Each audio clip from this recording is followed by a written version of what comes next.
వేరుశనగ చట్నీకి తాలింపు సరుకులు కావాల్సిన పదార్థాలు: ఈ చిన్న హాఫ్ స్పూను ఆవాలు, 2 ఎండుమిరపకాయలు, 1 రెమ్మ కరివేపాకు, ఈ 3 టేబుల్ స్పూన్స్ ఆయిల్ ఈ స్పూన్తో, అంతే. ఇప్పుడు ఆయిల్ హీట్ చేసుకోవాలి.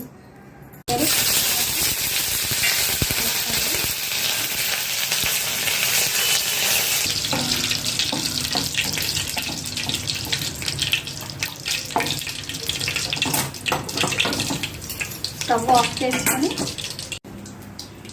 ఇందులో వేసుకోవాలి తాలింపు. వేరుశనగ చట్నీ ప్రిపేర్ అయిపోయింది.